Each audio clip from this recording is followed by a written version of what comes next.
आपकी गली न्यूज। अस्सलाम वालेकुम दोस्तों, हम आए आरिफ मोइन शेख के पास, जहां 2 दिन पहले उन्होंने मौलाना आज़ाद कलाम पे एक हॉकर्स के लिए धरना प्रदर्शन किया था। आइए जानते हैं उन्होंने जॉइंट सीपी निसार तांबुली से जाके मिला, तो क्या कहना उनके बारे में। आरिफ जी, आपने निसार तांबुली साहब के साथ जाके मिले, उन्होंने क्या कहना आपको हॉकर्स के लिए। अस्सलाम वालेकुम। मैं सबसे पहला गली न्यूज़ का शुक्रिया अदा करूंगा कि उन्होंने उस दिन भी जो है उस मोर्चे को कवर किया था और आज फिर मेरे पास आए हुए हैं। तो मैं आपके माध्यम से लोगों को ये बताना चाहूँगा कि मेरी साहब से बात हुई थी। साहब ने जो है वहाँ पर नीचे इंस्ट्रक्शंस भी दिया था कि इसका जो है इसके ऊपर आप लोग अपनी रिपोर्ट फाइल कर दो। जैसे कि वार्ड ऑफिसर ने बोला था कि भाई डीसीपी साहब को हमने ये लेटर भेजे, इसके ऊपर जैसा रिपोर्ट आता है तो हम लोग फिर यहाँ पर धंधा लगाने देंगे। तो बस वही सिलसिले में मैं मेरे घर में फंक्शन था, उसके अगले दिन ही मैंने जाकर साहब से मिला, साहब से रिक्वेस्ट किया। मेरे साथ में कुछ हॉकर भाई भी थे, उन्होंने भी रिक्वेस्ट किया। तो साहब ने नीचे फ़ोन करके ये बोला कि भाई इसकी रिपोर्ट जो है जल्द से जल्द फाइल कर दो। बस रिपोर्ट आने में ही थी और मैंने कल कुछ हॉकर्स को बुला के ये भी कहा था कि भाई कुछ 2-4 दिनों में 5 बजे से लेकर आप लोग को इंशाल्लाह वहाँ पर धंधा लगाने मिल जाएगा। बात शर्त ये है कि रोड के ऊपर, फुटपाथ पे आपको जो लगाना लगाइए, लेकिन रोड के ऊपर कोई धंधा नहीं लगेगा। ये हमारी शर्त थी। ये साहब लोग यानी डिपार्टमेंट की भी शर्त थी कि भाई रोड, एचवी रोड जहाँ से गाड़ी आती जाती है वहाँ धंधा नहीं लगेगा। बाकी आप लोग धंधा जो है 5 बजे से जैसा रिपोर्ट आती है लगा सकते हैं। अरे जब से आपने धरना ले रहे हो, काफ़ी आप पे आरोप लग रहा है। एक तो हो गया अभी मस्जिद का, हाल ही में एक नवाज मामू करके आपके ऊपर ऐसा लगाए थे एलिगेशन के आपने मस्जिद बेच के खा गए, उसके बारे में क्या कहना है। बस इसके बारे में तो मैं ये बोलूँगा कि मामू की उम्र हो गई है और वो जैसा उनके गुरुजी बोल रहे वो वैसा सुन के चल रहे। तो मैं गुरुजी और जो उनके चेले अपने नवाज़ भाई, उनसे ये कहूँगा कि मामू पूरी जुगली में मस्जिद जहाँ जहाँ थी वहाँ पर है और अल्हम्दुलिल्लाह वो मस्जिद जहाँ है वहाँ पर ही रहेगी। जाकर आप लोगों से पूछ सकते हैं कि जब मस्जिद का मसला मैंने उठाया था तो मैं आपको बताता चलूँ कि मेरे घर में जो है रिवॉल्वर रख दी गई थी, मेरे भाई, बड़े भाई के घर में।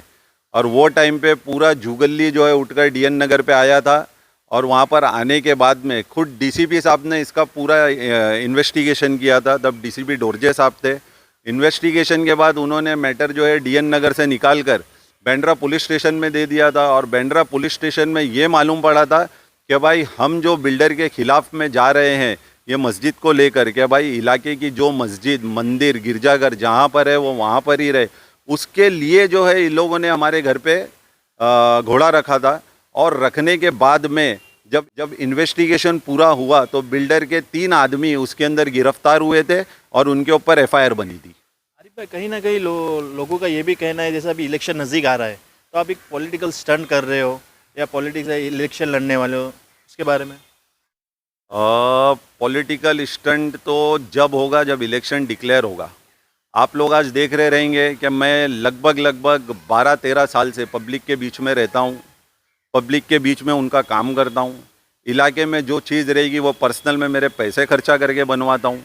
कई गरीबों के घर में राशन भिजवाता हूँ, कई गरीबों के घर में दवा जाती है। आज जब जनता कॉलोनी, आप लोग खुद वहाँ पर आए थे, जनता कॉलोनी में जब डेमोलिशन चल रहा था वो कौन रोका था। आज कुछ भी यहाँ तकलीफ़ होती है तो सबसे आगे मैं ही रहता हूँ। आज डोंगर पे जितने भी काम चल रहे हैं, आप देखो, हर गली का काम, हर चीज़ का काम, आज गिलबर्ट हिल में जितना काम हुआ है वो किसने कराया, वो सब मैंने कराया हूँ। तो आज इनको ये तकलीफ़ हो गई है कि भाई इनको इनकी ज़मीन सरकती हुई नज़र आ रही है।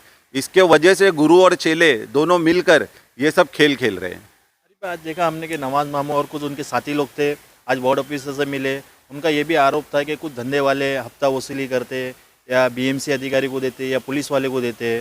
तो ये क्या आपस में इन लोग की नहीं जम रहा है या कुछ और बात है। देखिए, जहाँ तक मुंबई पुलिस का सवाल है तो वर्ल्ड में दूसरे और तीसरे नंबर पे आती है। तो इनके मुंबई पुलिस के ऊपर शक करना ये सरासर गलत है और ये सरासर गलत आरोप लगाकर जो हमारे मामू है वो गरीबों के पेट पे लात मारना चाहते हैं। आज इन्होंने ये देखा कि धंधा 5 बजे से जब लग सकता है, 2-3 दिन में ये हो रहा है, तो उनको ये चीज़ हजम नहीं हुई। उसके वजह से इन्होंने क्या किया, जाकर जो है उनके गुरु से डिस्कशन किया और गुरुजी ने बोला कि आप जाके ये सब बोल दो ताकि पुलिस और बीएमसी दोनों ये बेचारे धंधों वाले के पीछे लग जाए।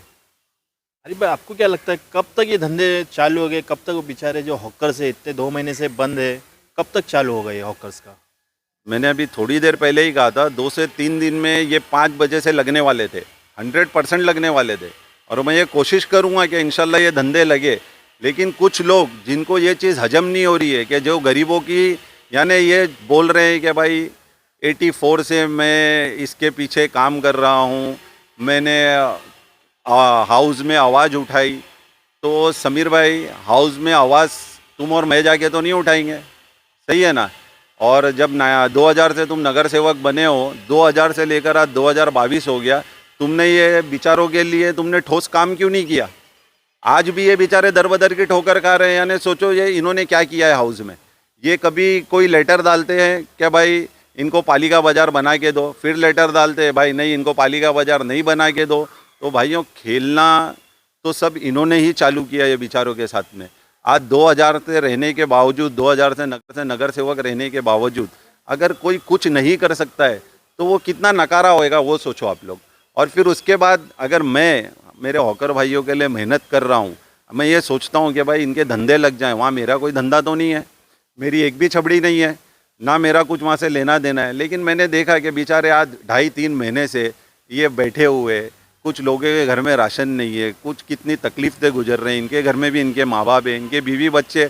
तो मैंने मेरी संस्था के थ्रू, मैंने कभी ये नहीं कहा कि हॉकर यूनियन मेरे साथ में, मैंने ये कहा कि भाई मैं हॉकरों के लिए करने जा रहा हूँ। और मैं हॉकरों को लेकर, आपने खुद देखा रहेगा कि वहाँ पर कितनी तादाद में लोग मौजूद थे। तो वो सब हॉकर भी थे और साथ ही में वो उनके हॉकरों के फेवर में आए हुए लोग थे।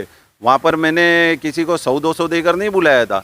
वहाँ पर लोग पूरे जज्बात के साथ आए थे ताकि वो कंधे से कंधा मिलाकर हमारे हॉकर भाइयों के लिए खड़े रहे, ताकि वो वहाँ पर धंधा लगा सके।